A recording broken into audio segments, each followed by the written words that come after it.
A day in our life as a Filipino couple dito sa Poland. Magandang araw mga Cubs, ngayon nga ay gagala na naman tayo. Pero dahil tipid ulit tayo sa budget ay di muna tayo lalayo. Sa mga walang magawa dyan, tara gala tayo, libre na pamasahin nyo. Itong aming pupuntahan ay isang maliit lang na bayan dito sa Poland, na malapit dito sa aming lugar. Pero kita nyo naman ang ating dinadaanan, magagandang view ng malalawak na farm.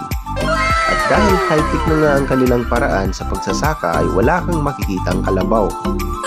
Maraming nagsasabi na dito ay mas mayayaman ang mga magsasaka kaysa sa karamihan.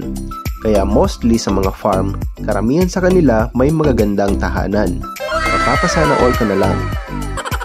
Dito sa Poland ay kadalasan makikita ang mga makalumang disenyo ng mga gusali kahit saang lugar. At bawat gusali ay may nakaukit na kwento ng kanilang nakaraan.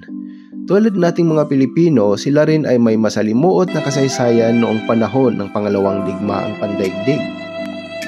At naglalakad na naman nga tayo mga Cubs dahil tipid trip ulit nga tayo at para ma-feel na rin natin ang magandang ambience sa paligid. Siya nga pala mga Cubs, ito nga pala ang pangalawang lugar na aming napuntahan ng unang taon namin dito sa pakikipagsapalaran.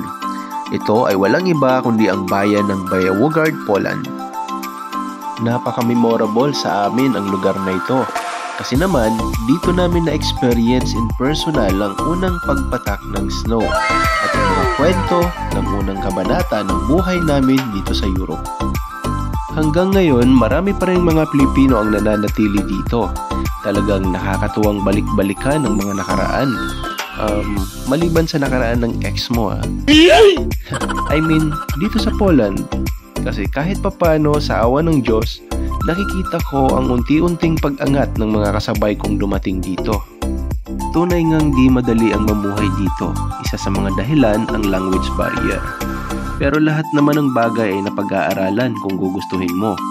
Isa sa mga natutunan ko dito ay dapat mahaba ang ano mo. I mean, pasensya mo. Para tumagal ka dito. At saka dapat may goal ka sa buhay mo or sa pamilya mo. Para alam mo kung para kanino ka bumabangon. Parang Nescafe ba? Shoutout nga pala kina paring Darwin at sa kanyang walang kamatayang banyo queen. Kay Mars Rhea ay more okay blessings you to come. At kina Princess Romela at Ronalda, pagpalain sana kayo ng maraming junjun. Sila nga pala ang mga unang tropa ko dito sa Poland na napakababait. Baka itanong nyo kung ano ang naging trabaho namin dito. Kaya naisip ko ikwento na rin sa inyo. Sa fish factory nga pala kami nagtatrabaho dati. Tri-shift ang schedule at rotation every 2 days. Kaya sobrang challenging sa pagtulog. At minsan may pa-overtime pa up to 4 hours. Ang iba sa amin ay na-assign sa tagatanggal ng ulo ng salmon at ang iba naman ay nag-fillet ng katawan ng salmon. Dito naranasan namin maglakad sa gitna ng makapal na snow dahil minsan walang bus. Dito kami naging mas matibay sa lamig.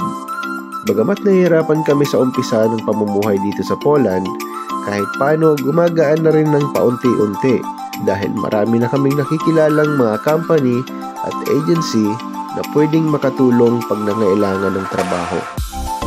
Siya nga pala mga Cubs, ito based on our own experience ha. Sa mga papunta at bago pa lang dito sa Poland, payo ko sa inyo, huwag muna kayong magmadali na makahanap ng malaking kitaan. Mas pagtuunan nyo muna ang makakuha ng TRP or Temporary Residence Permit bilang unang hakbang para safe ang stay at di malagay sa alanganin ang punta nyo dito sa Poland. Katulad sa Pinas, meron din mapagsamantala dito sa Poland, lalo na kung expired na ang iyong visa.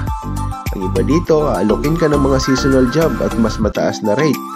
Pero, di ka naman nila tutulungan na makapapel.